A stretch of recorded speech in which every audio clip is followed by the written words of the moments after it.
पत्रकारहरू कता गयो?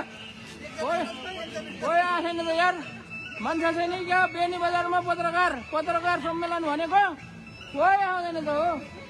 पत्रकारहरू त सुत्यो त बेनी बजारमा। यहाँ हो पत्रकार सम्मेलन गर्ने, कोही पत्रकार आएन।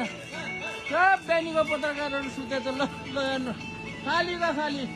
9:30 बजे यहाँ सुकै म यता देखाउनु नि एउटा बल्ल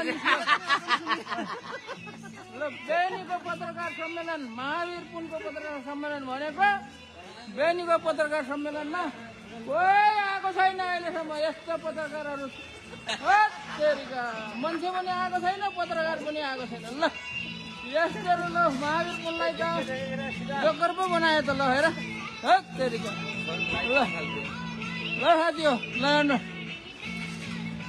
पत्रकार सम्मेलन महावीर पुनको। ल पत्रकारहरू, सर्वसाधारण जनताहरू आउनुहोस्।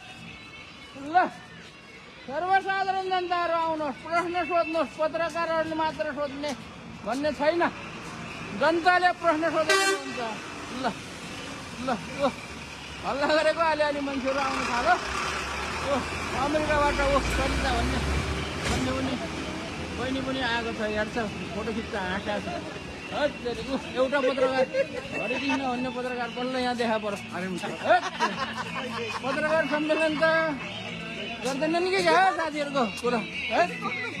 ल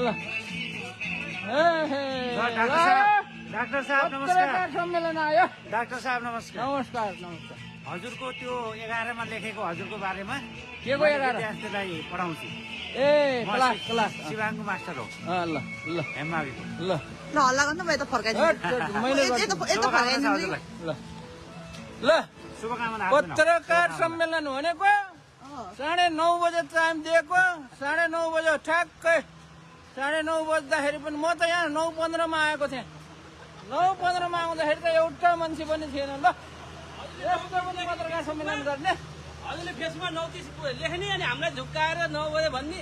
मैले कहाँ 9 बजे 9:30 भनेको 9:30 त बजिसक्यो त। खै त 29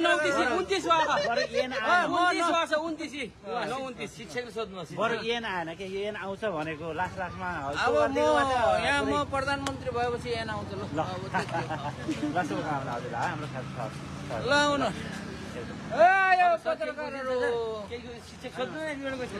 ल उहाँले सोध्नु भएको छ एन आएन भनेछ। त्यही एन आएको भए म यहाँ सांसद भनेर उठ्न आउने थिएन, उतै मन्त्री भएर बसिखान्थ्यो।